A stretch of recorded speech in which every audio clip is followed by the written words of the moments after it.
and welcome to the Kuyumungi Institute, our Q&A Conversation for Exploration series. I'm Paul Robert, the Executive Director and President of the Institute, along with my wife, Laura Lee, the Director of Research, Education, and Outreach.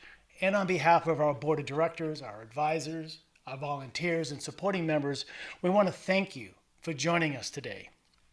The Kuyumungi Institute is an independent, nonprofit research organization committed to researching consciousness and the human experience, following the footsteps of our founder, anthropologist, Dr. Felicitas Goodman. And as an educational institution, we take an open approach, and we invite scholars in related fields to help broaden the scope of our own work and exploration, and that's why we call this Conversation for Exploration.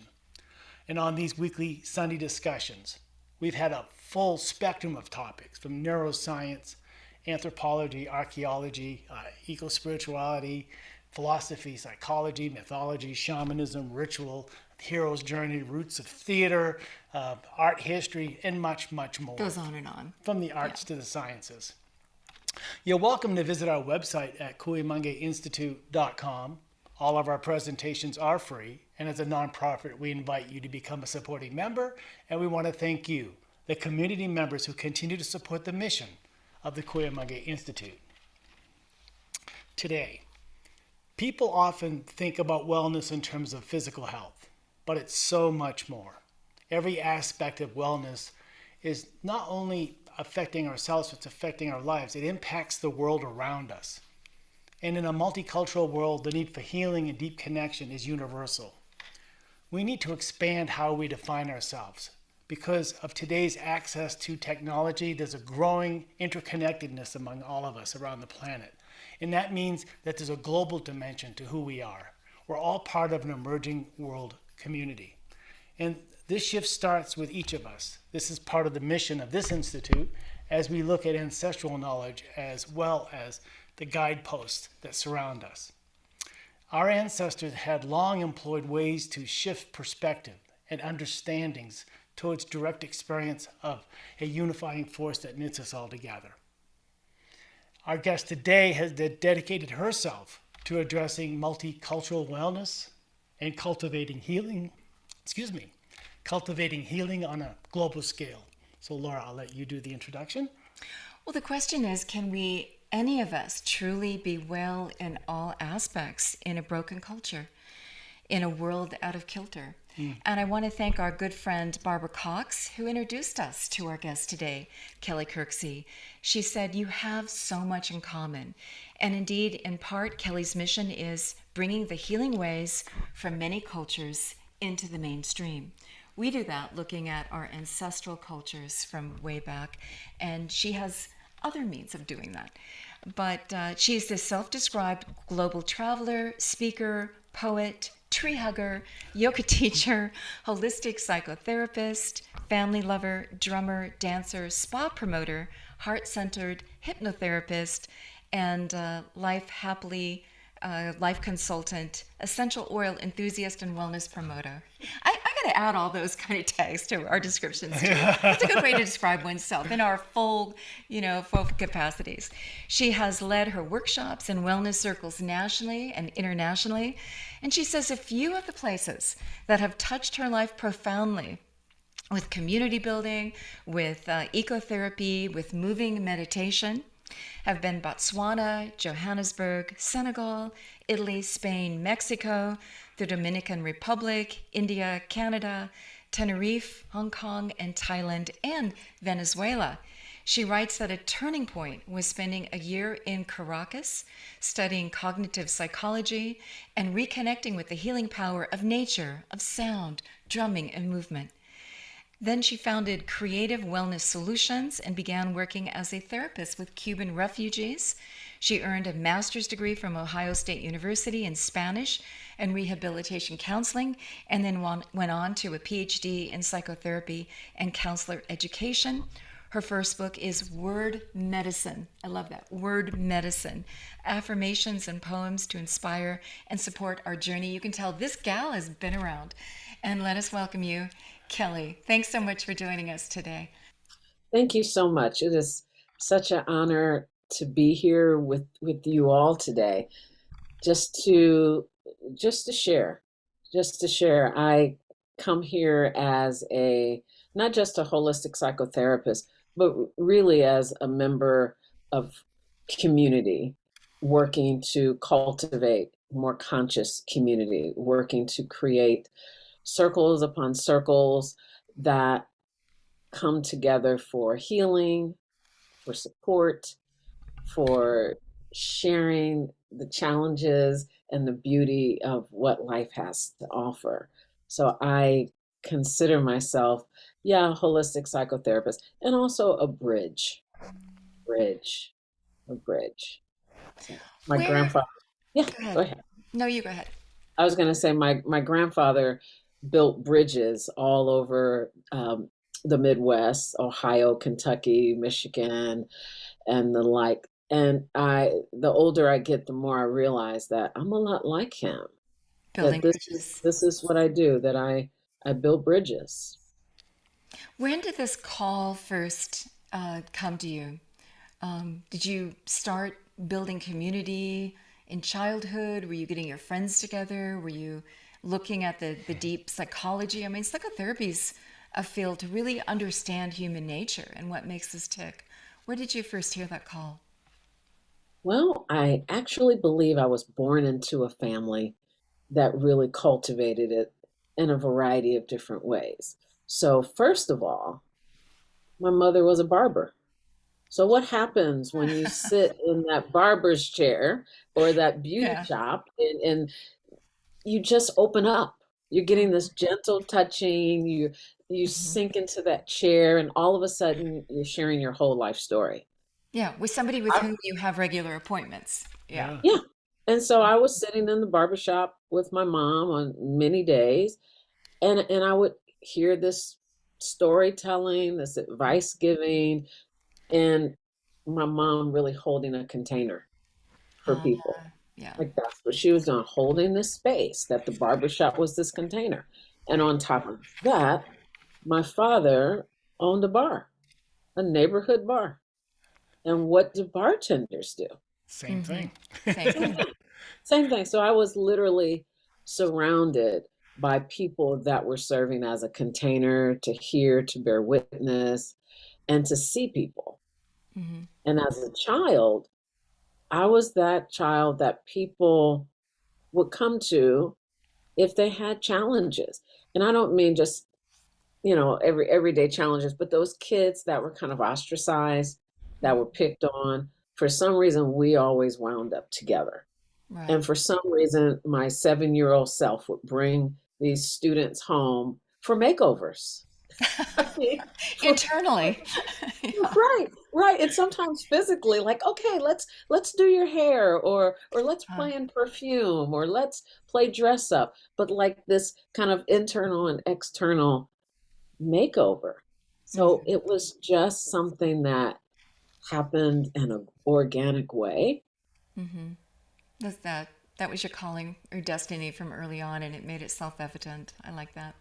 Mhm, So, your travels. What prompted you to travel so widely? What were you?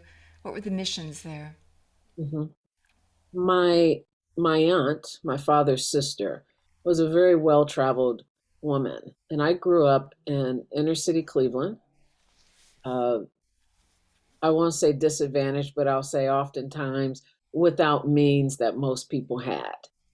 And I would wait for her to come back from these trips from all over the world for her stories, for her pictures, for that little token that she would bring, that little souvenir that came with the story, the emerald, that little emerald chip from Colombia. Uh, just seeing the world through her eyes sparked something in me that let me know that the world is so vast.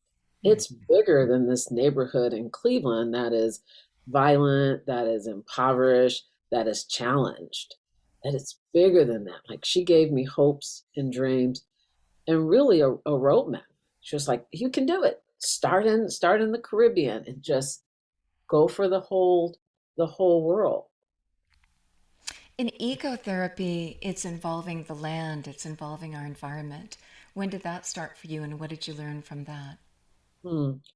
So informally, I would go out in nature as a way to really escape some of the rhythms of my own life. My mom would take us out on a walk to the creek. She would show us how to skip rocks. She would make bologna sandwiches, and we would sit there and have this mindful time. Before I knew what mindfulness was, we would have this mindful time Yeah. out in nature. So she plugged me in to nature, that we don't need to talk. We don't need to do anything special, but just being in this green cathedral is a healing space. So she showed me what respite was, like Mhm. all over. Like this is a place for respite. And she would force it on me. Mm. And I'll say that because growing up, I had really severe atopic dermatitis. So I was very, on one hand, I was outgoing, but on another hand, I stayed in a lot. Mm. And early on, she would take a lawn chair, sit it on the back porch, and say, 5 minutes. Sit in the sun for 5 minutes. The sun is waiting to heal you. The Mm. sun is waiting to make you feel better. So that's how she kind of forced me to get outside and to really hear and feel that there's something in nature that is a healing balm, that's truly medicine. Boy. I love the gentle wisdom of our mothers, and I just want to acknowledge mothers everywhere who do that. Mm. Our own mother, I see my sisters in our audience today. Kim, you can verify this. Our own mother, when our father would go out of town, she would write us, I'm sorry, Laura Lee and Kim are sick today. They've not come into school. And she would pile us up in the old family station wagon with the other siblings, and we'd be heading for the beach, right? Yeah. We grew up in the Pacific Northwest. The beach was 2 hours away. Yeah. And we would just spend time there. And you're right, just sitting, watching, drinking in nature. And she would also say, she loved to go hiking in the woods on a Sunday. This was only 90 minutes away. And she'd say, church kids know we're going to my favorite cathedral, the cathedral ceilings of the forests of the Pacific Northwest, my church. And so let's just acknowledge women's wisdom there Yeah. in embracing nature with our mothers. But what else did you learn from your family? Huh. That's a big question. Yeah. And what are Well, you what else? what are you also doing for your own children today? You've shared with us some of the important lessons that you have taught them and how they're steering and navigating their way through life. Hmm. So another huge lesson that I learned from my parents and my grandparents and my great grandparents is that you open your door to support. You open your heart to support people in the community, people that are working to move forward, people that are looking for their ground, looking for a way to begin again. Mm. My great grandmother, she owned an apartment building in Cleveland, Ohio, and uh, African American family members and non family members, but kinship members, would come up from the South, and they would stay in her apartment until they found jobs, found a place to live. So she was a bridge to help them find a better life from the South to the North. Hmm. My mother, she received that. She received that in her cells because this woman, Annette Kirksey, she took in cats, she took in people, she took in plants, she took in politicians, she took in everybody. We would have literal church on our front porch. Yeah. Hmm. And she shared, and she made a way for people who didn't have a way. Not in a saint like evangelization way, Okay.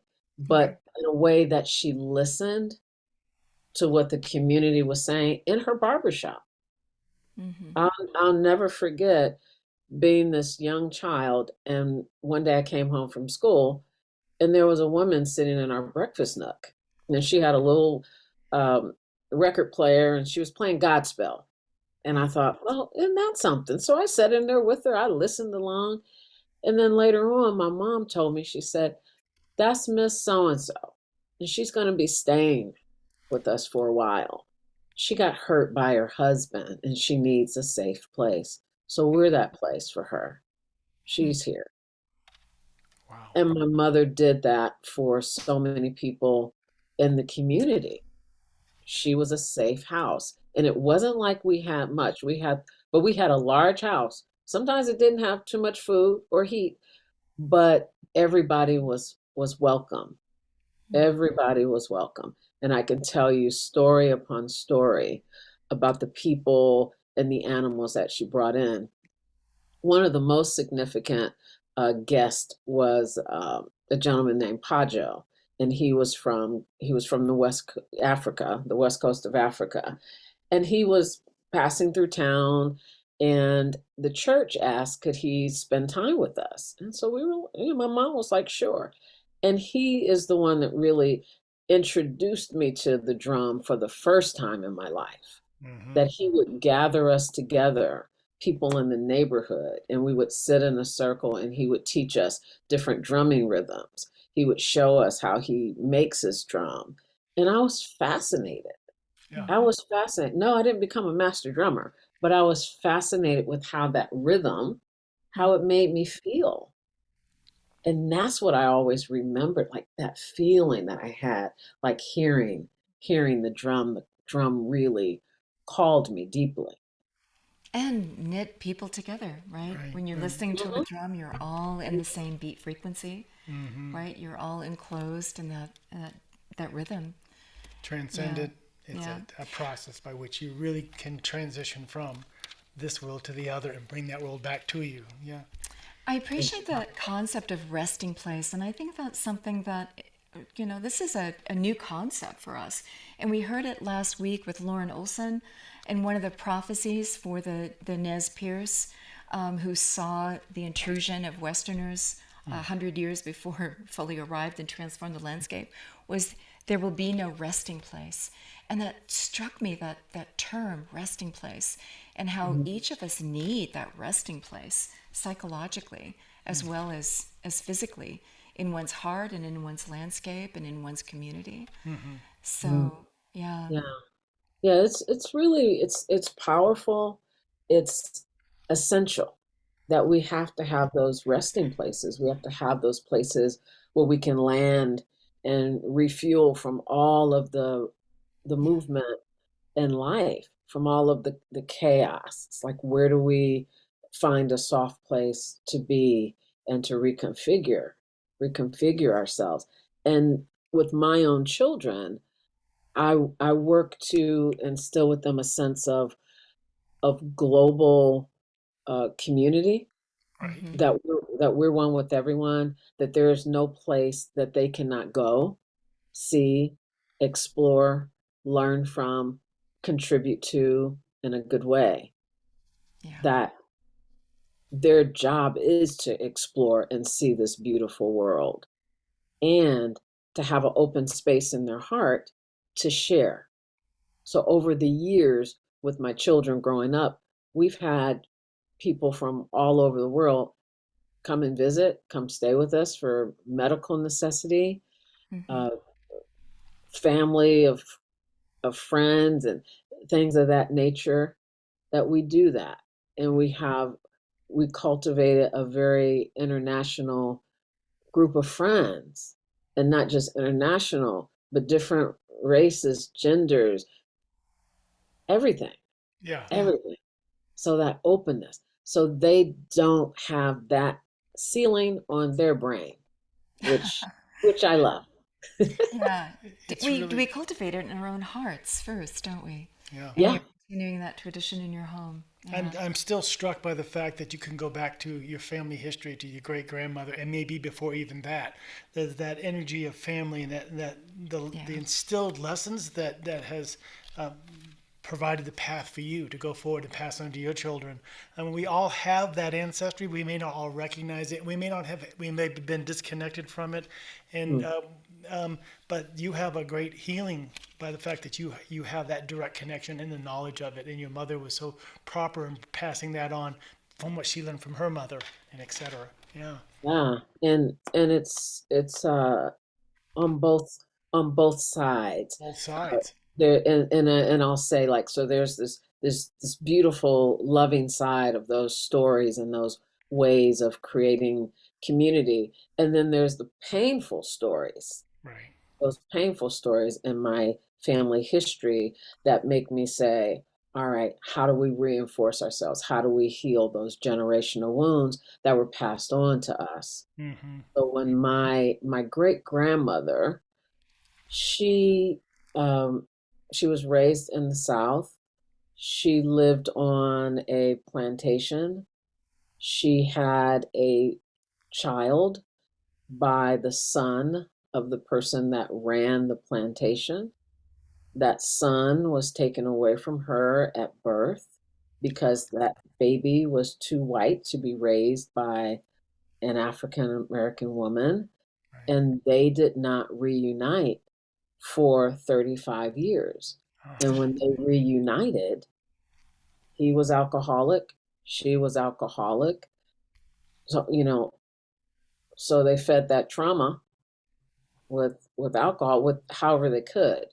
right. But they were two people that they couldn't grow together, nurture each other through all that time. So when they came back together, it was so much scar tissue. Mm-hmm. But it always made me think about how we can add some healing balm to the pain of our ancestral past. My grandfather would always say, don't judge someone by the color of their skin. He would tell us I wasn't accepted by black people, I wasn't accepted by white people. Mm-hmm. And so he lived in this middle land, but he always talked about acceptance. Find an open space in your heart to not have hate and division. Hmm. You said something very profound the other day. You said, yes, you can have white privilege, but do something good with it. So, Oh, yeah. Oh, yeah. So I do a lot of poetry mm, around anti-racism, and I write a lot of poetry just to have a place to channel my own anger, frustration, sadness. And when I speak to groups about anti-racism, and my doctoral dissertation was on multicultural competencies, which now we talk more about cultural humility. But when we have conversations about white privilege, people have a reaction in their physiology. Mm. Perhaps when I say white privilege right now, there's some words that come into your mind. There might be a tightening of your chest, feeling in your stomach, maybe or maybe not. But when I talk about white privilege, I talk about how do we use the privilege that we have Mm-hmm. as power for positive change and transformation. Right. yeah, thank you. So if you have white privilege, if you can walk into a door that I can't walk through, what are Hmm. you going to do when you get on the other side of that door? Open it Are you wider. going to do something to make life better Mm-hmm. for Hmm. the collective? For the Are collective. you Right. going to say something when you sit at that table that helps to shift the narrative that's been going on for 400 plus years? Right. So, white privilege isn't something that we should shy away from. It's a conversation for us to have and say, what are my gifts? Hmm. What are the gifts of my privilege that I can take into the world to help transform the world, Mm-hmm. to make a difference in terms of social justice, equality? It's not a pretty conversation. I tell people all the time, I'm not a person that writes sweet poems. I don't come with tea and crumpets. Often I say some things that might make people a little bit uncomfortable, and that's okay. That's okay. But I really believe that white privilege is your superpower. How are you using it? Right. How are you using it for good and for change in the world? Yeah. How are we examining our worldview, right? Because I think that's such a sacred task. And just say, here is what I'm tripping up against. And believe me, being a woman, oh my gosh, do you have a lot of pain and limitations and stuff aimed at you just being a woman, even in today's day? So, yeah, you want to say, what are we dealing with? What is the landscape? And Bridget, coming And back, what did our ancestors do? How did our ancestors deal with it? What tools do we have going forward to make a difference? Yeah, I think we're all on a similar mission here.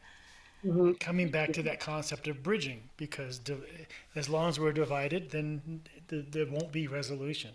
We have to be able to bridge. We have to Right. find a way for us to reconnect and to, because right now as I look at the world news, as I look at the world stage and what's happening, and like humanity really is at a crossroads. I think it's always at a crossroads, but probably more now than ever, where we see we have opportunity, and we could also, go the wrong way very quickly.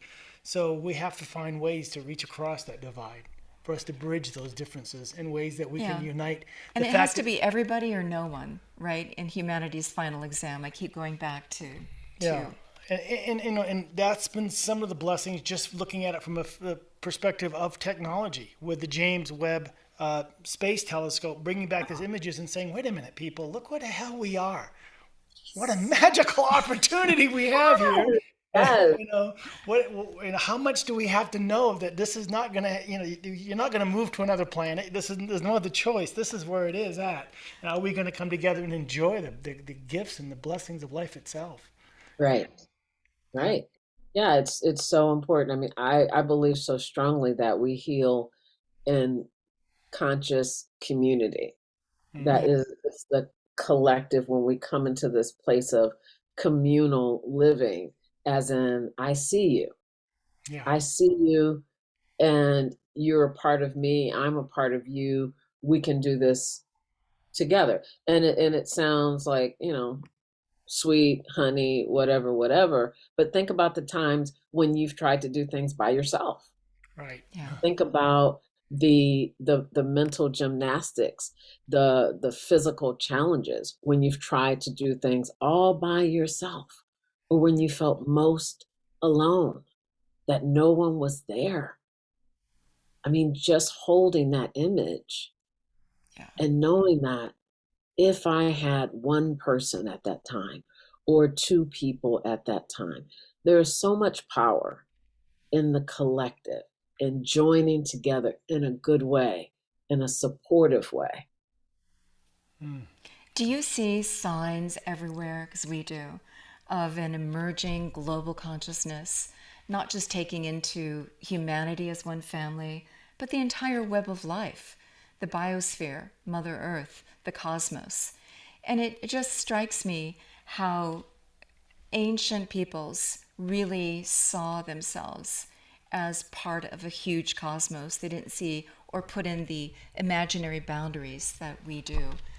And I think that is something that we can bring forward, that rather than specialize so much, we can really generalize and see and hold the diversity in unity. Do you see the emerging signs of that? And what do you see?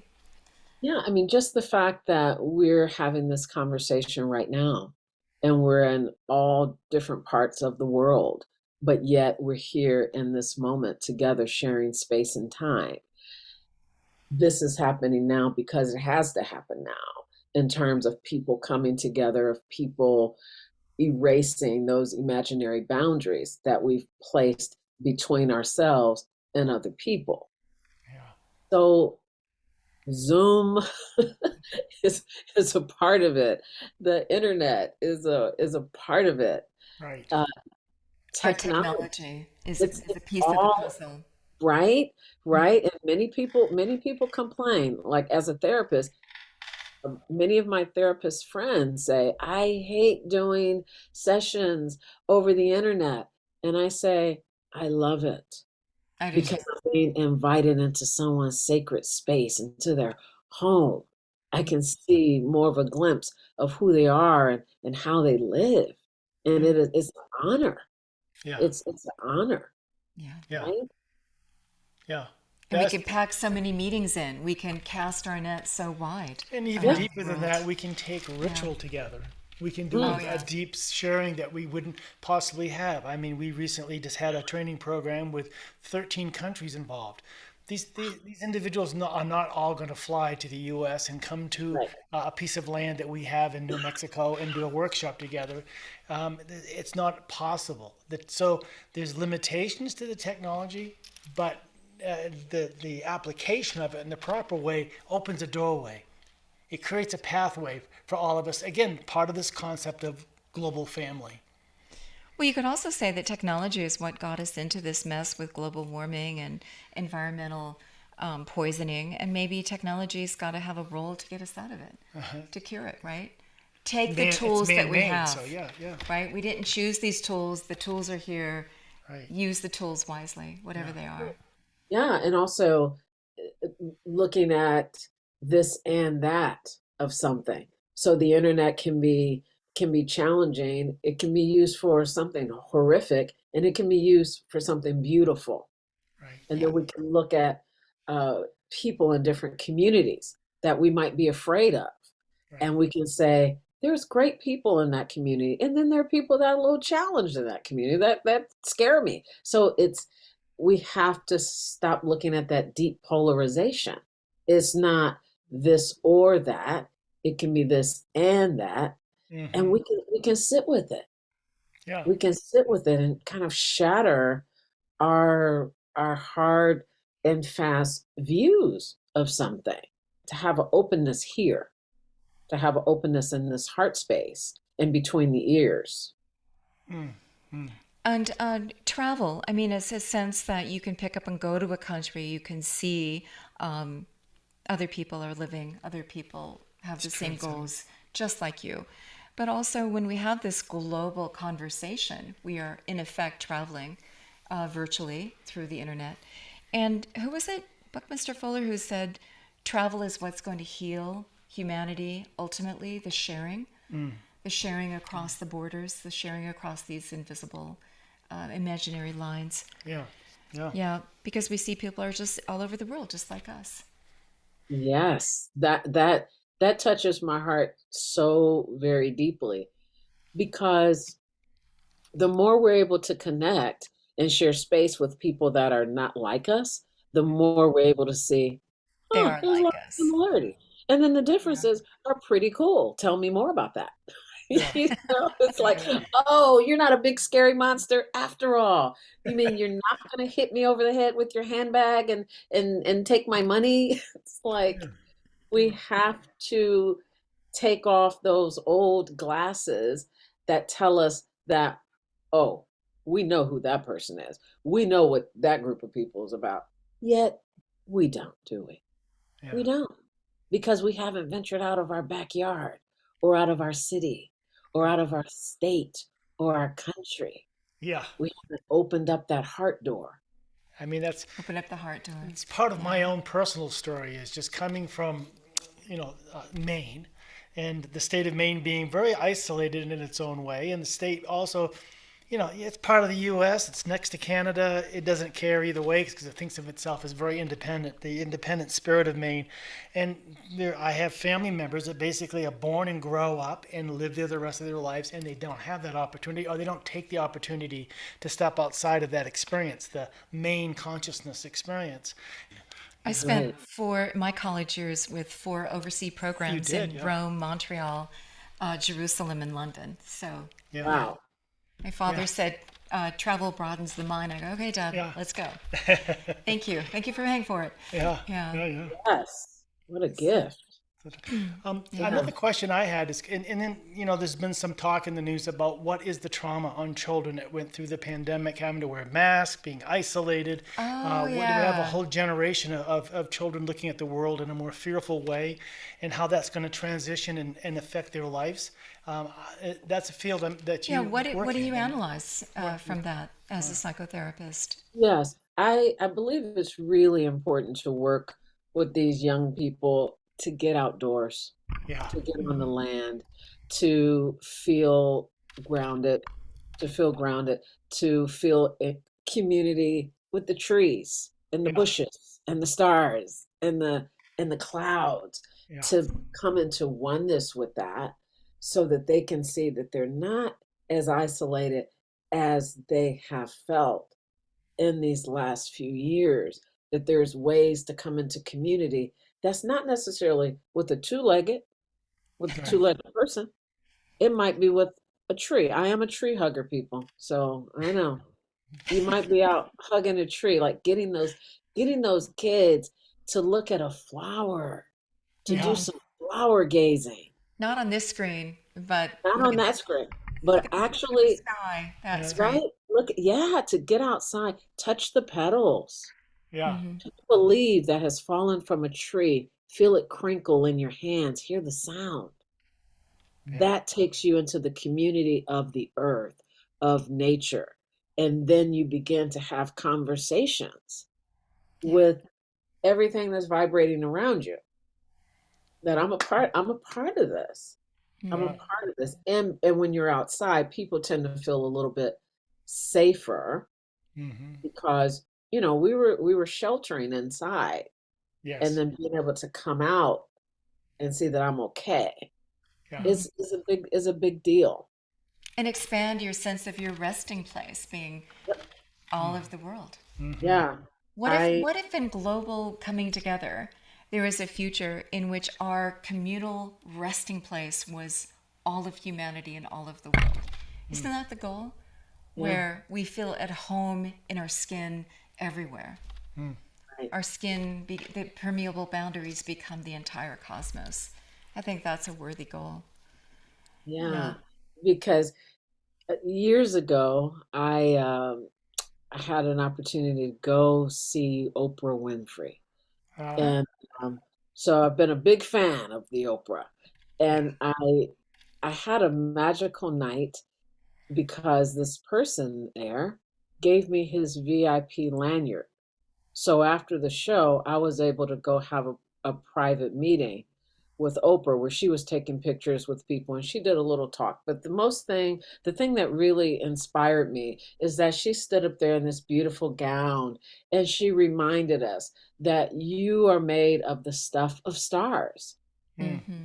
You are the very material of the stars in the sky. Yeah. Yeah. You are magnificent, just like those brilliant, bright stars that we witness. And to use that beauty, that energy to manifest a better world, to manifest what we desire.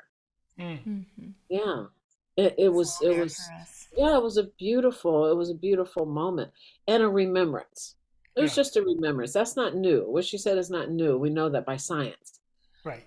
But what really I believe will help us is that we remember who we are, that we remember that we are one with nature, that we remember that our same biochemistry is the same chemistry of the stars, that our oneness is that closely connected, that we remember that we're really one community, we're not separate, we're here to survive and thrive together. That it's 14.7 billion years of evolution, of which we are a part, that Right, one evolutionary arc has right, produced us. Yeah. That the stars' birth and death and their fiery inferno created those heavier elements of which we use Yeah. yeah, in all of life yeah. uses. Not So possible without that whole recycling, right? That whole yeah. journey Yeah. of Well, spirit to matter. Yeah. Yeah, may we remember. May we remember. and what keeps me inspired too is that you see evidence that a single person can make a difference. You have these stories of like a Gandhi or a Martin Luther King, or you see story and a modern day Oprah, or where we have people that are standing ground, standing in their strength and power, and somehow it attracts energy, and it builds and attracts and continues to grow. It's almost some kind of like a biological thing that just keeps spreading. The And emerging it's an emerging thing, right? gestalt. Yeah, Right. yeah. So that keeps me going because you could get very depressed by watching the evening news, reading the newspaper, or Yeah. reading your phone nowadays. What's going on in the world, and Well, what do you want how to will I have any consume, impact right? on that? What stories do you want to consume? Right. Because there's stories all around us and we get to choose. Right. We get to create. We get to tell a story, Yeah. right? Who are you resonating with? Mhm. Yeah. How do we filter? How do we filter those things out? And then how do we move it through us? Yeah. You know, because if I hold on to that fear that I received from that story or that thing that happened in the community, if I hold on to that within my body, what's going to happen to this body, Mm. to this mind? And Right. so then it's like, how do I diffuse it? Yeah. How do I shake it out? And Mhm. that's it. I shake it out, you know? So I shake it out. I drum it out. I Yeah. breathe it out. I I write it out. I scribble it out. I drum it out. You know, Yeah. it's taking a look at Mhm. how am I doing in my mind and body, and what is my medicine that I can apply to help me shift what needs to shift in this moment. And ritual is so effective at that. How do you understand ritual and what rituals do you employ in your daily life or with your clients or your family? What do you? Yeah. So with my family, we definitely have gatherings. So we have at least with my children, and it might not sound like much, but at least once a month we circle up just to Mhm. talk about, okay, what's going well? Yeah. What feels challenging? What do you need support with? Just that simple. We take that time to do a community check-in. Yeah. Another personal ritual for me is the drum. So Yeah. this is my Lakota calling drum that I use, but I also play the djembe drum, not as a professional drummer, but as an organic drummer, Right. as a I got to get this out of my system drummer, right? That's the best Yeah. kind. Yeah. Yeah, and um, chanting, Yeah. prayer, uh, Mhm. mantra, Yeah. a lot of more prayer, walking, meditation. So Hugging these trees. are Yeah. yeah, right? So and I've been journaling ever since I could write. So writing and dancing are my most used forms of prayer, meditation, release. Uh, Mhm. that's two of my biggest forms of medicine Beautiful. for Yeah. myself. Like my kids, they'll be like, "Yeah, mom, you know, you seem kind of uptight. Uh, want to go dance? You know, please beat your drum, lady. Calm down." Listen. So, Yeah. Write a yeah. poem. Do you have anything that you want to share from your book, Magic Words? Let's see. See, that's funny that you said magic words because the book is word medicine, but I believe that words are magical. So you extracted that right out of my mind. Okay. It could be the next book Word too. medicine. Yeah. Yeah. So what I'll do is, so this is the cover, and if anybody would just want to, maybe you can give me a number, and then I'll read whatever's on that page. So you just give me a number. 67. 67. Let's go for 67. See what we find there. And this book, Word Medicine, is a simple book of short poems and affirmations. So this on page 67 says life flow. Hmm. More than I ever imagined is flowing gloriously into my life. More than I ever imagined is flowing gloriously into my life. So, and I don't know how that resonates with you. Oh, Um, heck yeah. Yeah. Oh, yeah. We're imbibing that all the time. Yeah. Yeah. yeah, but this is a book that maybe you keep it in your bag, you keep it on your nightstand, and you just open it up anywhere and just read what's there. Mm. Yeah.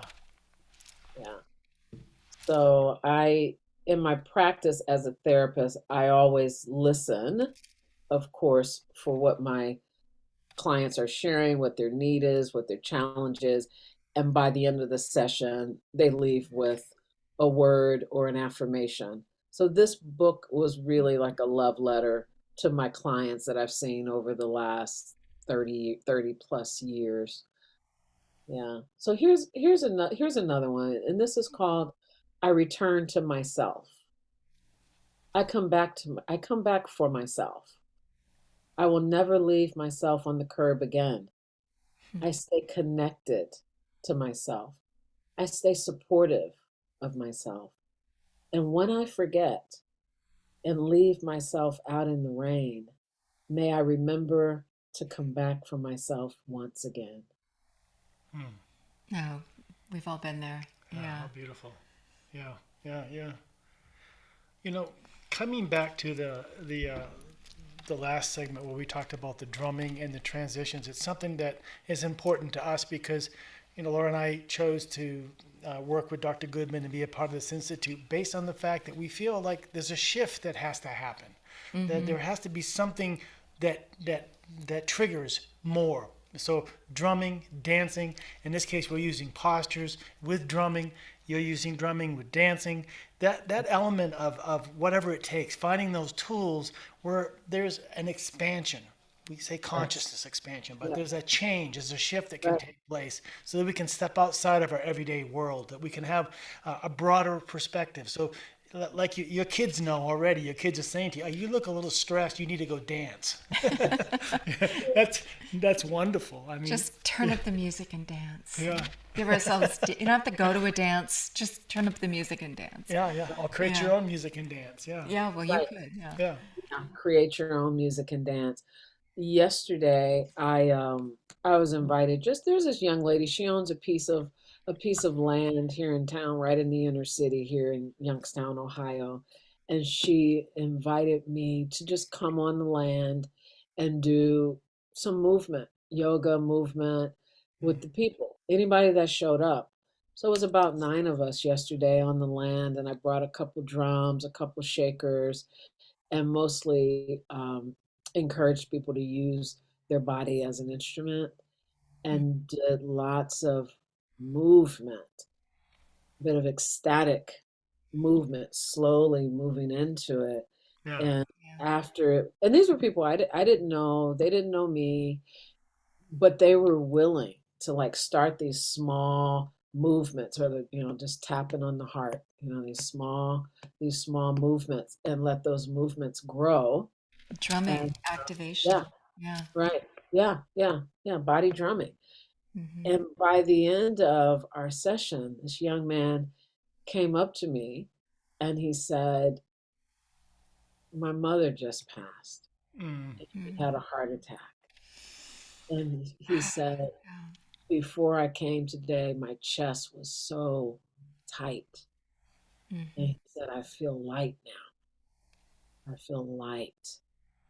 We didn't do anything extraordinary. Yeah. We moved on the land. I gave a few invitations. Let's spread out. Let's expand. Let's move our body.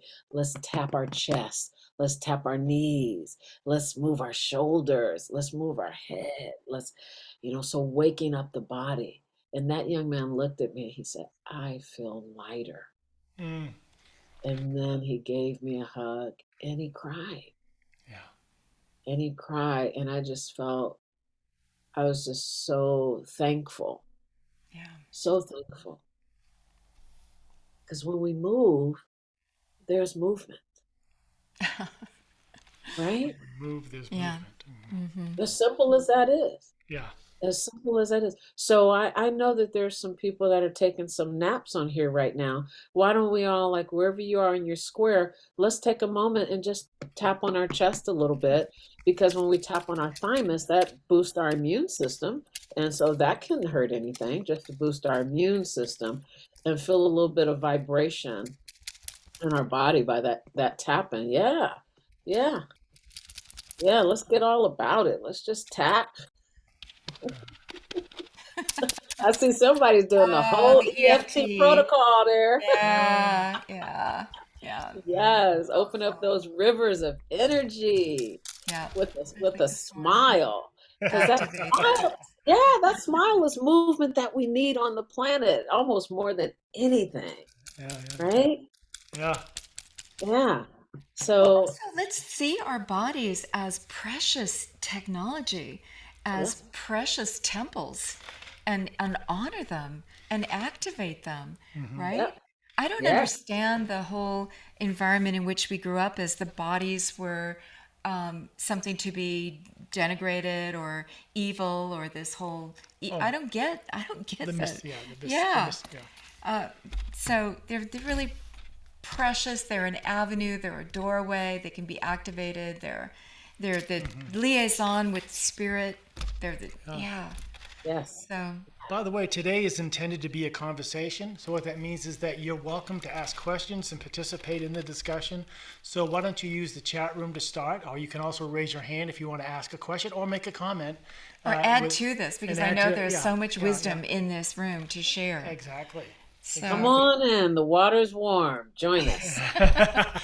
tell us about your work with labyrinths because that is also something that you've looked into, and that's something we share in common here. But tell us. Yeah. Well, I fell in love with labyrinths back in 1999. I went to this retreat center and there was these sticks outside with these white flags on them, and I just walked up to it with lots of curiosity and was like, "What the heck is this?" And I see this lady coming out, this tall blonde earth goddess looking so peaceful.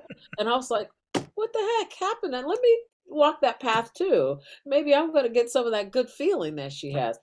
And I walked it and I came out and I was like, wow, I felt so settled within myself.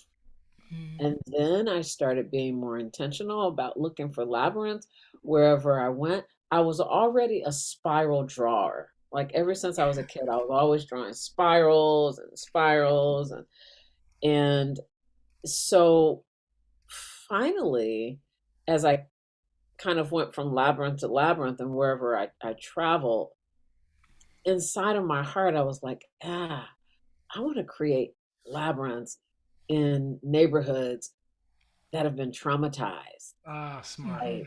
by, by violence and blight and poverty. It's like, I Mm-hmm. want to bring that to these neighborhoods.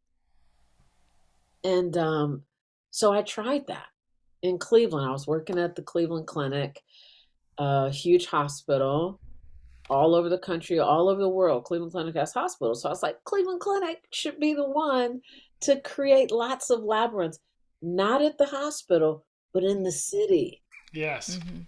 in the city. Okay.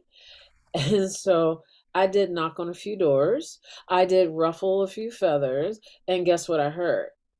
No. No, Dr. Kirksey. No, no, no, no. We have no. This is earmarked for that, and this is earmarked for that, and no, no, no, no, upside down and sideways. Yeah. Mm-hmm. Nobody was interested. And then COVID hit. So I started working at home, and I started looking in my own neighborhood. Like, oh my gosh, I'm feeling like this is the place where I need to start and bringing labyrinths into the community. Beautiful. Yes, there's a labyrinth in the adjacent suburb, but who's getting out there on the bus line? Mhm. I drive out there, but most people in our area, they don't know about it. Let's have it in the city. Mhm. So I started a nonprofit called the Urban Labyrinth Project, Ooh. and my goal is to bring labyrinths into urban centers on all four sides of town so that people in neighborhoods can just walk to it and get that walking meditation, get that mindfulness by moving the body. And we know by moving the body, we move the mind, that bilateral stimulation that's helping to calm the nervous system, that's helping that reptilian brain go, ooh, I'm okay. There's not a pterodactyl chasing me. I'm all right. Simply by that mindful walking. And is it an easy task? Not really. So my first phase is to take a 36 by 36 foot canvas labyrinth to different neighborhoods to Sure. give people the lived Ah, experience, right? okay. And then to land in physical labyrinths down the road. Gotcha. Beautiful. Well, Paul, why don't you share your labyrinth story? Well, no, Because, but this is really important what yeah. she's saying, and the idea of taking it in the urban environment. You know, there's a lot of great, fantastic ideas about doing urban gardening. We see it taking a Yeah. plot of land Yeah. of a constructed building, and all of a sudden, out of nowhere, all the neighbors come together and they clean up all the debris and they put a garden in. This is Yeah. also planting a garden on a That's soul true. level. It's opening up another Yeah. Plant doorway. a garden So, as Woo! a Yes. labyrinth. Oh, Yeah. I love that. Yeah. yeah. Wow. Double Well, duty. at the Yeah. Institute, we have like a 40-foot labyrinth. I worked with Julie Strider. Strider. She And wrote to him one year yeah, and just she said, "Could I come and make a labyrinth at the Institute?" And we're like, What? yes. Yeah. yeah. So Yeah. she flew over from England, and we sat down. I'm not going to take you through that now. We have a Oh, slideshow on it, but this is recently in June, where we greet the sun at the center of the labyrinth. We walk the labyrinth together. Yeah. We get to the center, and on the day of the solstice, we watch the sun come up. And on the summer solstice, we have a perfect alignment because we built the labyrinth on the alignment of the solstice, oh, so that it comes the sunlight comes right down the center of it, and so it became a very significant part of ritual at the institute on our land, the institute. yes. And you made the center circle. Well, first of all, there's a Yeah, tiny fire pit in yeah, there yeah. for smudging. Right. And then you made it so that a group of us could stand together after everyone walks it in a line. Then you're together, and then you can continue the ceremony as a group. Right. We Right. So we you modified the everything typical about Cretan labyrinth design. Everything about the that. institute is custom in its own way. It has its own voice. The land has its own voice. We have to work in cooperation with the land, and also our own intuition and guidance in a way. So we had to make adjustments because we know we wanted to have a space at the center large enough for us to gather. So we adjusted the traditional design and made a couple movements of stones so that it would leave larger space at the center. And so that's where we Yes. gather for our sunrise, for other rituals. It's open. It's open 24 hours a day for anyone who needs to step away from the community and just have a walk, or we do it each day together as well. So yeah, But also, Paul just brought in a truckload of rocks because he didn't want to disturb the rocks of the land. They have a purpose. They help the erosion, We- right? we- They help keep the land together. So just bring in a truckload of truckload. a truckload of rocks. Thank you, thank Yeah, There we you. go. yeah. And We stood each rock and we did a little bit of ritual with each stone, Yeah. and then because we recognized the spirit of it all as we went along the pace. And Julie did it in quadrants, right? Yeah, yeah. She just outlined it, draw. she's a surveyor by trade, and so she Right. came with her ribbons and she just designs. And she's a goddess, and yeah, it was wonderful. Oh, I flowing wanted to come skirts to and her long Youngstown. hair. She put this together. Yeah. Yeah, I want it. Please send tell her her to your come to way. Youngstown. I need her. Yeah, I will put you in touch with her. Usually she's in the room, but today she didn't make it. But and the other thing is that here at our home, we've built another 30-foot stone circle with stones Yeah. as tall as 9 feet tall. What? So we've got this incredible space, and we're putting a labyrinth in the center of that as well. So that's We another. also need to put you in touch with our good friend Tony Hall, Yeah. astrophysicist, but also All about alignments, amateur archaeoastronomer. He's insisting I say that. So is? yeah, he says I don't do this as a profession; it's my hobby. Okay. Okay. It's very, but he said that in all of our homes, we can usually find a spot in which we see sunrise and sunset from the same spot. Choose that spot, and then start to build a circle, and then mark where the sun rises to the east and where it sets to the west. And at different times of year, of course, that's going to shift. And you can start marking your anniversary, your birth dates, significant dates, in addition to the solstice and the equinoxes. And so you can start to make that megalithic marker wherever you are. So he's given long talks on this. Those are available. And yeah. that really starts to develop a relationship with the land and with the sky. And so that we can start to expand our resting place, expand our relationship with it. And I think, as you pointed out, it is so important to create that personal relationship with the land, with your environment, and to honor it. Yeah. And I love this idea of the urban Yeah. labyrinth. I really support that, and I'd be more than willing to assist. And I know Tony would be excited to hear about this as well, and of course Julie. Yeah. So Oh, yeah. we'll assemble We'll a get a team. team to from go. Oh, the two- please, please. Oh, this is music. This is music to my heart and soul, because it's a communal project, right? It's a Yes. communal Yeah. project that it can't be done in isolation. It's something that's calling. It's calling. It's calling the people to come together, to walk, to be on the land, and it's challenging when people haven't heard of the labyrinth. Just Hmm. but I feel like this is a place that Mm, it really wants to be. It just wakes me up. It wakes me up and it says, okay, Kelly, so you thought you were going to buy these plots of land from the land bank and then yeah. build these labyrinths on your own. Nope, it's not going to happen like that. You're going to do it this way. So I'm a steward of the labyrinth. I am Hmm. working to listen deeply and trying not to get too married to what I think it's supposed to be. Right. Hmm. See what Like, wants to emerge. That's smart. Mm. yeah, Yeah. yeah. So I like letting that. it, letting it. Choose. Yeah. It's You like know, it's so interesting in life, the signals that we get and the trust that we have to have in the process. And so often, Paul and I talk about this a lot, is that we see a goal shining in the distance. We see it, we can feel it, we can taste it. We know its principles, its values, its purpose, it's calling us. But we don't know the land, we don't know the Logistics. steps, the logistics. So we just trust and we take the first step. And once we've landed on that first step, then the next step appears. It's so interesting. It reveals itself.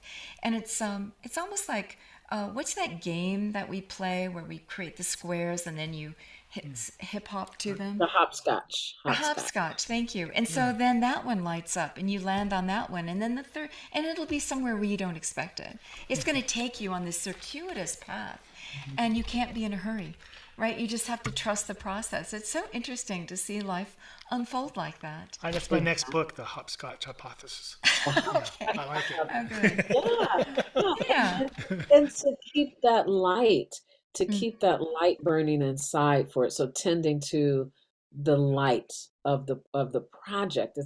For example, with the Urban Labyrinth project, I had that little light inside of me, but I didn't talk much about it. I didn't say too many words about the project at all. But when COVID came and I was Mhm. working from home, one night I'm talking to my mother and I'm folding laundry or something, which happens rarely. And my mother says, so what are you going to do with your life now? And I was Mm, like, what am I going to do with my life now? I go, it's 7 at night. I got laundry. Well, that's such a big question, Mom. What do you, and she never really questions me like that. So I got taken aback. So I turned it around to her and I said, Mom, you've been in my classes. You gave birth to me. You've watched me my whole life. What do you feel Mhm. is my next step? What yeah. do you see that I'm going to do next? And she got really quiet and she said, I see you outside in nature. Yeah. Mhm. I see you with a group of people. I see you on the land making medicine from the land on the land. I see you walking and talking and meditating with people, and I see wildflowers. And there's Mm, some benches there. And then I stopped and I was like, oh my goodness. Mom, Mhm. you just spoke the vision of the labyrinth. I said I've wanted to build labyrinths with wildflowers and benches and people come together. And I yeah. had never ever told her that, not once.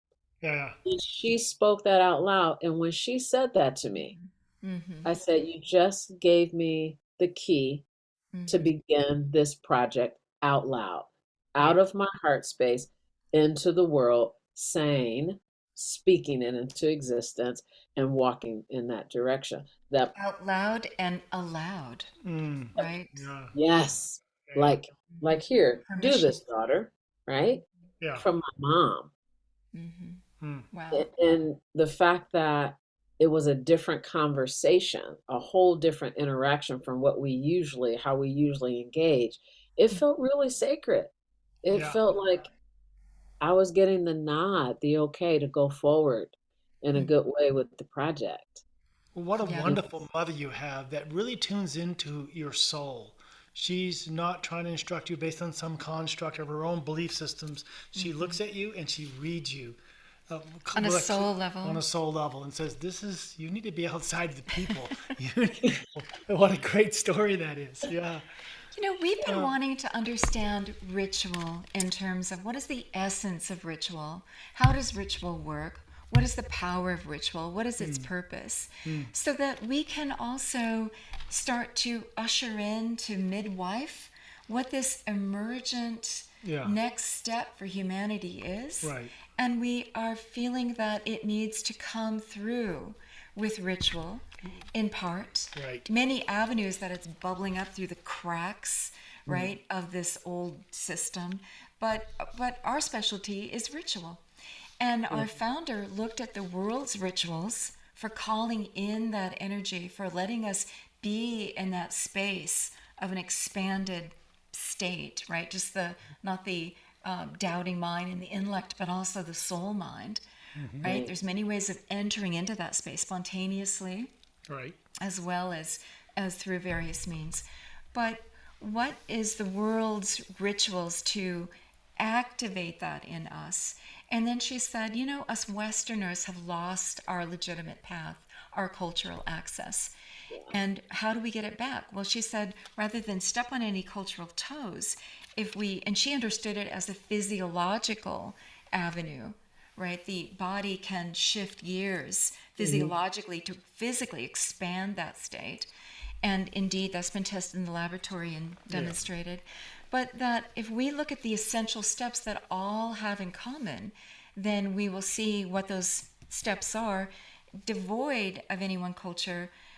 So they're just essential steps. We can regain our legitimate access in the West to see that. Part of the global because we've been families. cut off from the knees. Our indigenous roots have been cut off at the knees. Yeah. Right. What's the abyss to cross to get back there?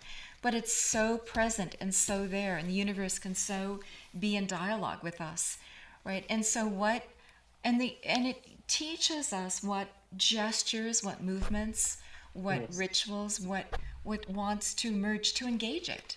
We engage it gesturally. We engage it with sound, with instruments, with our voice, with our hearts, with intent, with prayer, utterances, just the desire, and it's activated. And so we truly think that this is one of the means to get back home, and that we can look at the whole world is there, but we can embrace it all and bring it back, right? We're the voice to say it's all right there. We all have access to it. It's all there for us. It just means open up the door. Each of us need to open up that door individually. We need to give permission. We need to open up to it. It's not just for the early cultures, but I so appreciate those early cultures and what they have to teach us. But we can also activate that here and now. It's our duty to activate it here and now. Yeah. Yeah. Yeah. The remembrance is so important because the medicine that was back then is the exact medicine that we need now. The labyrinth is coming back into the consciousness of this community here because this community needs the labyrinth, that movement, that spiral, that allowing, that coming in and going out. I think supporting people and opening up the door to movement and sound and breath, because that is all a part of ritual. If we can Yes. find a yes inside of ourselves to do something that's outside of our tight box. Right. That's outside of our tight box. Go to school, sit in your chair, stay at your desk, get up when the bell rings. That takes our instincts and our wild, beautiful nature and squashes it. Yeah. It's Yeah. like, oh, I can't get out of my seat. Oh, I got to raise my hand to do anything. So then we forget to give ourselves permission to breathe and move and stretch and Yes. be.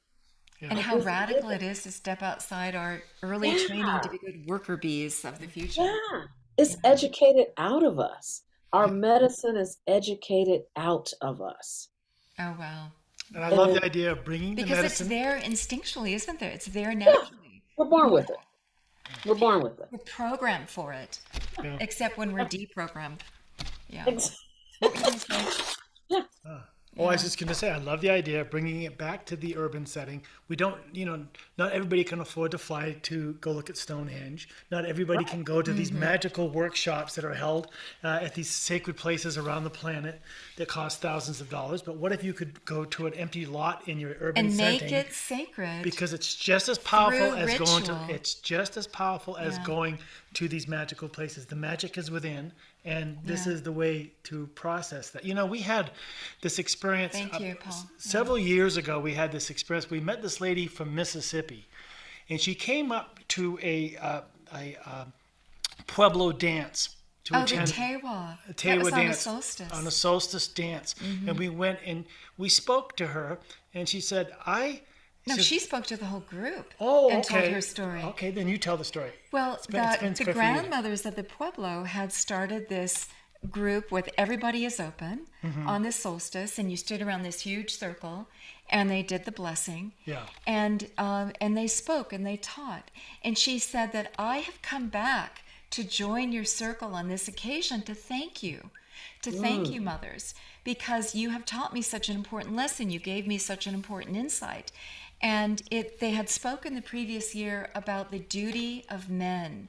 And the sacred duty of men is to protect the women and children, to protect the land, to protect the resting place, to protect the culture, and make it a safe container. Right. That is the duty of Right. men, to defend it, the sacred duty in the Pueblo tradition. Right. And she said that it just struck me that I had to go home to the inner city, and I had to tell the men of that community that story. And these were I young had men to who had wake no- them up Yeah. to that duty. These young men had no direction. She said they were basically either going to join a gang or they were going to do. They had no direction, and she brought back this medicine And to what did these she men. do? She did it through women's wisdom, through food, right? Through the hearth.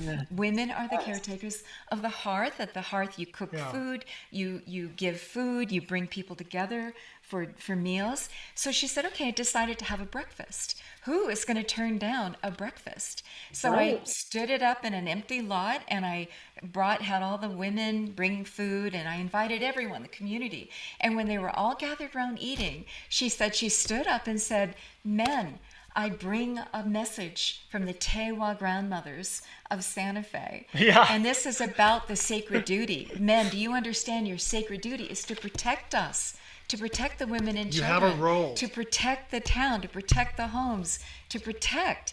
And she said that they just were dumbstruck. And it's like, oh my God. And something awoke in them. There was an And she awakening. said that Yeah. so many of them individually came up to her and said they wouldn't do it in community, but individually they sought her out later and said, I hear you. Oh my God. Yeah. Thank you. And thanked her. Yeah, yeah. So what a beautiful story. It really Yeah. was. Yeah. Wonderful So, story. so Yeah. much about women's wisdom. Yeah. Yeah.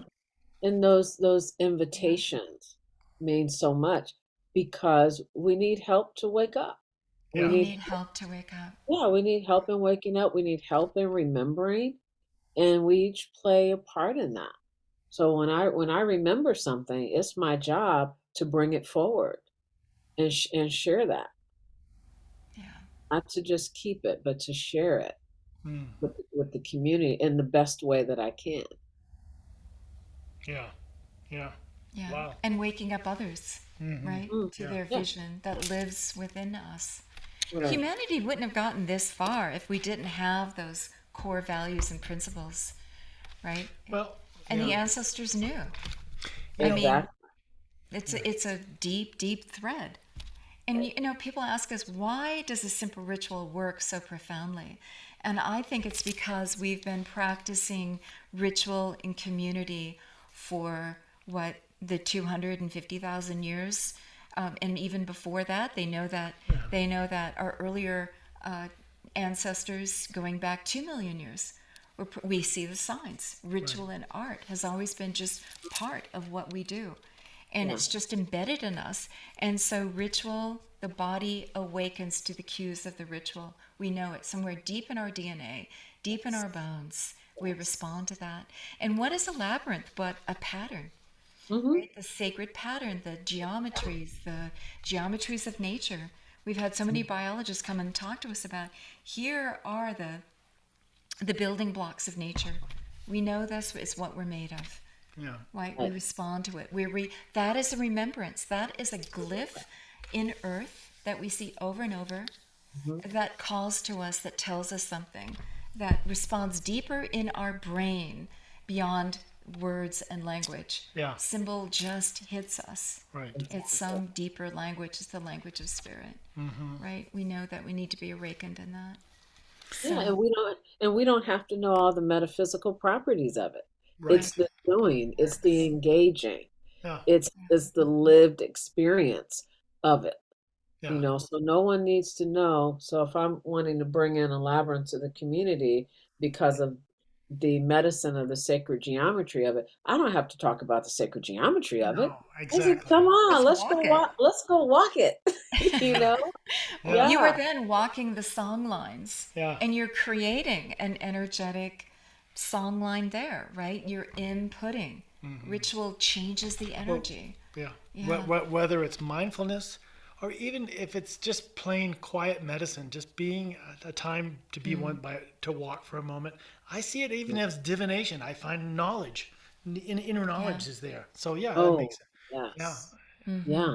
Yeah. I mean, because often when I finish walk in the labyrinth, I either write in my journal, of course, or I draw. And Yeah. it's always something that I receive. And it's not like something that necessarily always hits me over the head, but it's like a subtle gift for myself. And Yeah. sometimes it's as simple as like, oh, I let that go. Yeah. I Yeah. can Yeah. soften around that. It's like, oh, thanks. Yeah. We, we recently have been having counsel for the last 6 months or so, just talking about this concept of global consciousness. Oh, yeah. That there's a shift, that there's organizations around the world that are talking in peaceful language, that they're trying to connect the human story to something of transition.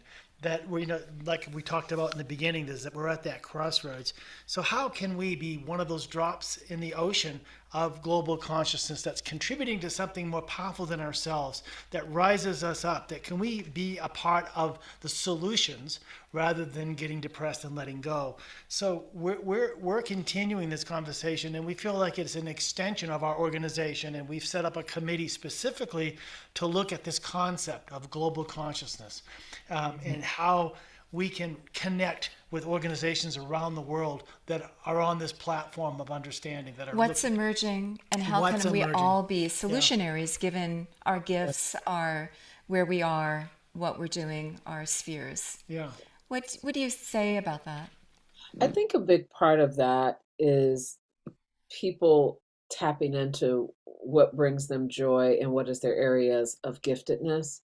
I really believe that those areas of giftedness that we bring onto the planet, sometimes those things that we just automatically do well or do naturally or gravitated towards, like those are part of the keys that we need to elevate society and to yeah, come into more harmony. So Hmm. creating spaces where people can tap into Yeah. and find an allowance for their gifts and encouragement to use your gifts for the greater good. Like the Yeah. world needs your gifts in order to heal, yeah, in order to surpass where we're at right now. It's like you can't just sit on your gift. We're all Maybe your gift crew. is, yeah, maybe your gift is your smile, or maybe your gift is your ability to make music, or your ability to speak, or your ability to weave. It's something about whatever your gift is that's going to elevate everything. That's going to vibrate out to everything. So Weave it into the tapestry. yeah, we have to check in with ourselves and notice what is our medicine that we can bring out of ourselves in a good way, because it will make a difference. It yeah, makes a difference. Yeah. Give your life some purpose. Marshall McLuhan said famously, there are no passengers on planet Earth, we're all crew, Yeah. right? Yeah, So put your shoulder to it Yeah. yeah. and do something, contribute. We were having this conversation about the new stories for humanity. Mhm. The old stories are no longer working about who we are and our place in the universe. We need those new stories. We need to know we're made of stardust. We need to know that it's 14.7 billion years of evolution, that we are the moment of, and what are we creating for the future? What is our job? What's emerging through us? How do we survive collectively? How do we all be healthy? How do we all create? Where do we want to go? Love. And so I was mentioning this and saying, it'd be so nice if the filmmakers, if the what we see in film and television, and that communal campfire that we're all plugged into, where are those new stories emerging? Yeah. Where are these new skill sets? Right. Where are the new challenges? How are the solutions? Who are the superheroes? How do we each find that superhero within ourselves to contribute? And somebody said, oh no, that'd be so boring. Good stuff is boring. I'm like, yeah, but No, it's it's not an not. easy road. It's not an easy road. And those challenges that we're going to face, and how do you, move the ship? How, what's the trim tab, as Bucky Fuller said, that's going to earn, what are you? What are you going to add to this? We're either going to smack against the brick wall and crumble, or we're going to leap across the abyss. There's the hero journey right there. It's not just each of our hero journey, it's the collective hero journey. Yeah. With the threshold guardians, with the fairy godmothers, with the dark night of the soul, with, the road's going to become very rocky. What are who are the heroes that have walked before? But it's also a new road, right? Yeah. Oh, yeah, we've faced climate change in the past. You can look historically and see the climate changes. Look what happened to our paleo ancestors at the end of the last ice age. I mean, that was a disruption. A And little we bit. settled out into a nicer period. But now disruption, I mean, Yeah. we've walked this road before. Pull some of that wisdom forward, but it's going to be also with its new challenges, right? We didn't have carbon dioxide levels creating this level of global warming. As Tony Hull says, we're going to become Venus, the planet Venus here, if we're not careful with its hothouse. So, what? Yeah, there's new challenges. Every time there's a challenge, it's going to be an interesting story. Yeah. So how do we help usher that in and make it like shake that rattle and go? We need answers. Shake the cage. Come on, open the Well, doors. let me. I'd like to share a poem, Sure. and Oh, good. Yeah. this poem is called "Do Not Fall Back Asleep." Oh, So, and I wrote this poem after the murder of George Floyd Yeah. because we have a big eruption, and then people just kind of, after a while, after the news bits are done, they don't remember. Okay. All right. Although the days are short and the night is long, do not fall back asleep. If your heart still beats for humanity, I beg you, go find your kindling. Reignite the flame within your heart. Do not fall back asleep. Remember 401 years of terror for Black lives. Reaffirm your commitment to justice. Do not fall back asleep. Remember, we still can't breathe, even though we find a way to keep smiling, laughing, drumming, crying, working, marching. Do not fall back asleep. For me and mine, there is no option. We cannot step out of our Black skin and take a day off. There's no day off. There should be no day off. Our ancestral melanated garment calls us to action every day. Do not fall back asleep. My dear ally, there can be no peace in our land if the blood of Black people continues to flow through the streets. Stay awake. Do not fall back asleep.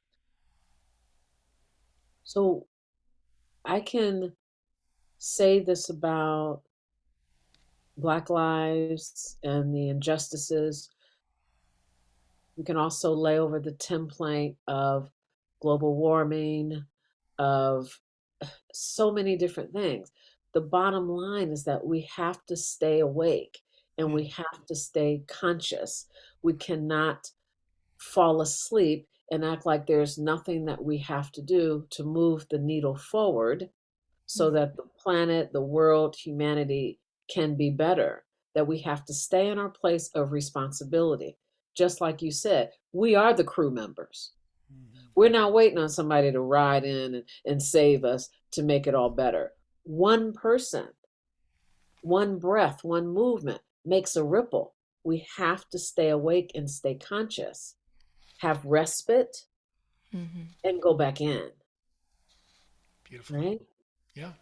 We try to move the dial through dialogue, Mm-hmm. as that means. Yes. Yeah. Yeah. And We have should, these conversations yeah. Yeah. and feel like we're in this in community, right? Yeah. As you said, the strength of community. It's Strength of so community. hard to go against the grain. Yeah. Yeah, it's Yeah. hard to go against the grain, and it's necessary to go against the grain. It's necessary to challenge our cultural conditioning. Mm-hmm. And the cultural conditioning is wait for someone to give us our marching orders Mm-hmm. to do something. Yeah. We can do something. Even if you plant some pollinators in your yard, that's doing something. Right. Even if you speak up at the city council meeting, even if you uh, go on a little patch of land and start drumming, Hmm. Mm-hmm. it's doing something. Yeah. Do something within your area of giftedness and courage. Mm. And I appreciate that we can find kindred souls. You say find your kindling. Part of that is finding kindred souls Mm-hmm. to build community with. Yeah. It can be all over the world. Yeah. Yeah. Well. Yeah, absolutely.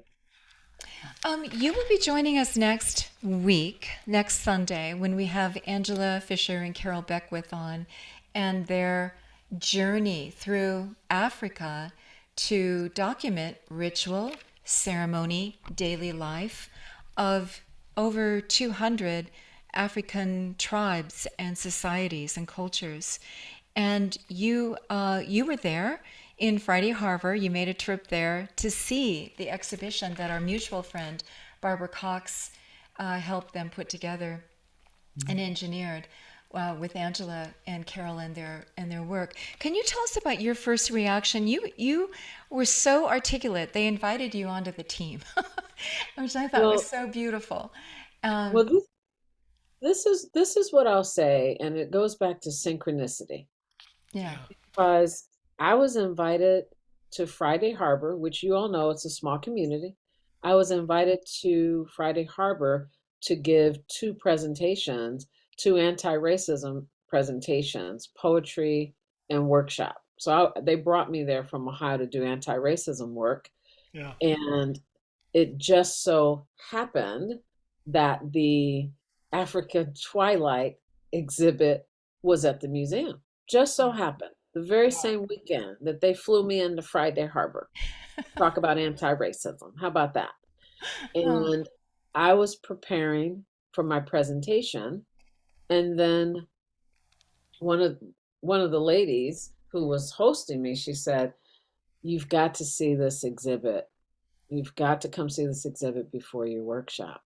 And I said, "Oh, okay." So my husband and I, we went to the museum, and I walk in the door, and there I see these books that my mother-in-law had gifted me 25 years earlier. And she had just passed earlier that year. So this was 2021. It was the last year. And I looked at my husband, and I stood there looking like, wait a minute. So the women who created the books that I have used for 25 years, their exhibit is here right now. Yeah. Right. And Carol I was too. like, and the video and the artifacts. And so I started going through this exhibit, and I felt like I was transported. I was Yeah. like, I saw myself in those pictures. I saw rituals and ceremony that I do with people. I was like, oh my gosh, I have got to bring this exhibit everywhere. So, am I a curator for it? Do I work for a museum? No. Am I a curator? I was like, I got to find a way to make this happen. And so I was about to be late for my own presentation. And so I go do my thing. And after the workshop, Barbara Cox came up to me. So she came to my workshop. I didn't know her. She came to the workshop and then she said, so I understand you got a chance to see African Twilight. I said, yes. And she said, well, what was your thoughts? I said, it's incredible, and every African American person needs to see it. Everybody needs to see it. It has to go all over the US, all over the world. It's amazing. And I said, and I want to bring it to my town. And then she said, I am so happy to hear that because that's what I would love for you to do. Just like that. Mm-hmm. Just like that. And so she said, Carol and Angela, they're going to be here in Friday Harbor in 2 weeks.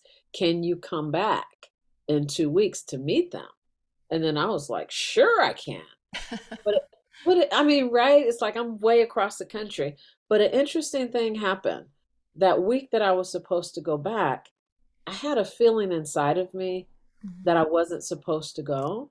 Okay. And I said to my husband, I said, I don't think I'm going to go back. And then he said, oh no, you've got to go back. You've got to get your book signed. You've got to bring that exhibit. You've got to go back. And I was like, I don't think so. And what wound up happening is that they had to cancel it. Mm-hmm. So Yeah. I decided they had to cancel it. So I would have gone there, but Mm-hmm. it would have been canceled. Right. Right. So I followed my intuition not to go. And then we wound up having this spontaneous Zoom call, Carol and I, Mm-hmm. in tears with each other, Oh, wow. connecting on a soul level, like, knowing that we're meant to work together and feeling the energy of my mother in law that Yeah. she put this in motion. Because I've been using these books as my own inspiration, Hmm. Mm-hmm.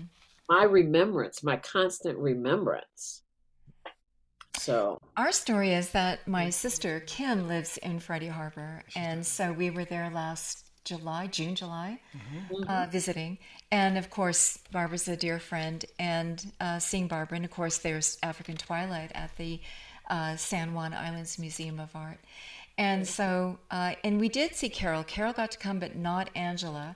Got to have sit down with at a dinner party with Carol.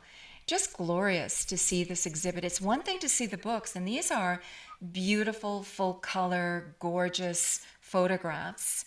But when you see it in these giant images all around the museum, and then somebody had also taken their collection of African artifacts and put that in the center, and then you're immersed with it. And then they had a film, a looped film of their own videos with ceremonies and the dance and the music and the costumes and the color and all of that. And so I just watched that film like 5 times.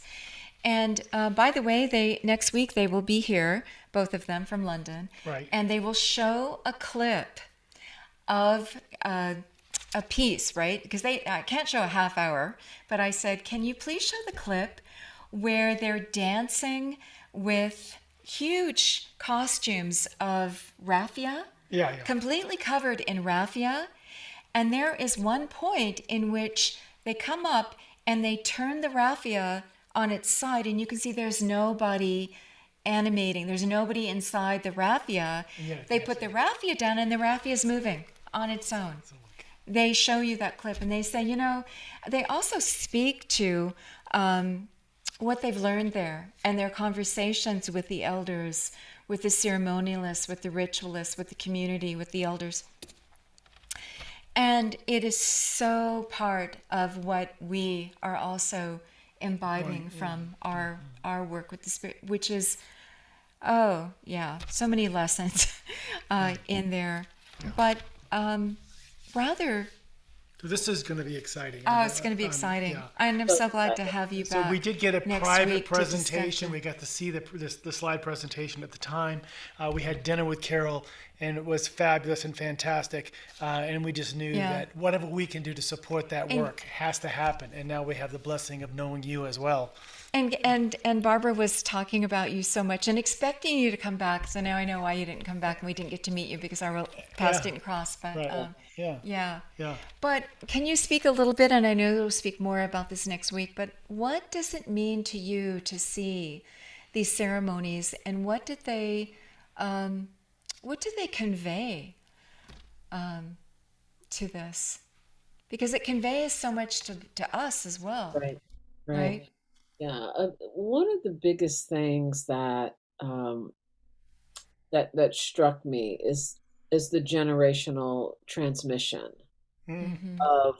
of ritual that just come from inside and happens because it happened. So that cellular programming to do what I do, to do what we do, and that what was then, the beauty and the majesty of what was then is now in us. We're walking around with it. We have to activate it. We have to remember that we're from medicine people. We're from kings and queens. We're from creativity and wisdom.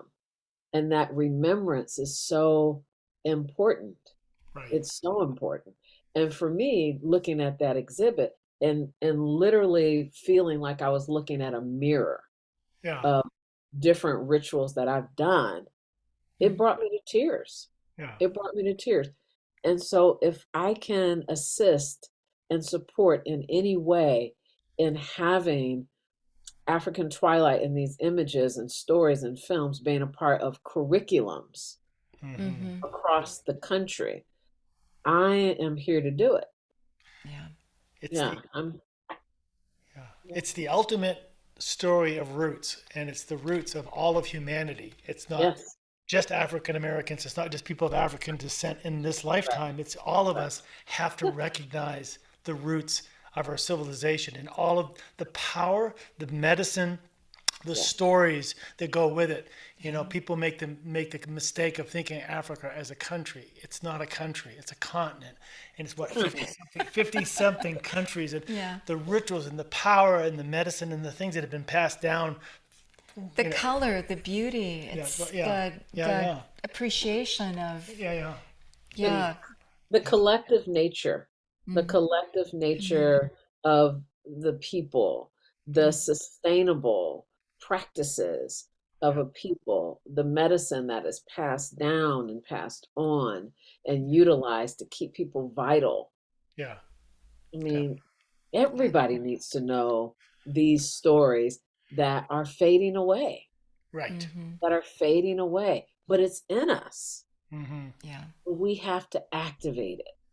How do you sit at this table? How did you get invited to sit and document this? Yeah. And how thankful they were, and how they were asked by the elders, please document this. Yeah, this is how glorious it is. Yeah. The color, the evocative nature of it, But the soul, the spirit, the depth, the joy Yeah. of it. All of it's that. just, it's just And then, and stunningly also, what I appreciate about Carol and Angela is their reverence for the culture, Yes. Yeah. for the great gifts that come from the continent of Africa that has often been extracted, not given credit for its origins, that they Yes. understand that and that they step lightly. Yeah. They step lightly, like they weren't rushing in like white saviors. They were rushing in using their privilege to be able to go, to have the means and the resource to go where other people haven't been able to go, and to bring it back to Wonderful. share with everyone. That's absolutely wonderful. And this beautiful photo archive, and what they will do with And the it. humility from which they come. Yes. That's what matters. Yeah. Exactly. Exactly. Yeah. I'm so pleased to know you and consider you part of our family now. We want to have more conversations with you, both publicly and privately, Oh, and see yeah. how this journey continues. We appreciate your intelligence, your spirit, and your heart, and where you're coming from, and the inspiration you And brought the to us today. articulation with Yeah, yeah, which you're framing your mission, yeah, the fresh insight that you bring to it, yeah, yeah, yeah, the power of it. yeah. And also including us, right? Inclusive. Including all of us as you knit various cultures together. And really a A mission that necessity. we share. Hey, we're all one family. We Yeah. have to be. Right. We All have to one Yeah. be. family. Let's get Yeah. it together and Yeah. let's together decide what is the future? What is the future we want to bring? And Mhm. what from the past? We can't go back to the past, but we can bring some of that forward Right. because it has been such a steady keel, such a spine for Sure. humanity. How can we cut it off now, for heaven's sakes, in our hurtling to be fresh and different and new? What can we bring that wisdom forward? Sure. And how is it applied today? So thank you very much. It's such a blessing to spend time with you. It's been wonderful. Thank you for this time, for uh, letting me share words with your global audience, and thank you for the work that you do in the world. Uh, it's so critical that you continue to have these beautiful conversations and to open doors to people's minds and hearts. So I really thank you, and I look forward to walking with you both on your lovely labyrinth and Yes. collaborate. Uh, Do you want to send absolutely. us out with a poem? I'll wait. Yeah. Let me see. All right, let me find one that is. I'll read from my book of India. So when I did a trip to India, I'll just Ah, find something from my trip to India. Okay. Oh, new day. I am beyond eager to meet your beauty. I'm ready to melt into your rising sun and float into your fire, orange haze of mystery. I delight in the gifts you delivered to my heart, the embrace of a friend, soulful communications, dragonflies fluttering, Shiva and Durga dancing barefoot on the sacred ground, breathing, breathing life into my body, into my soul, into my heart. thank you.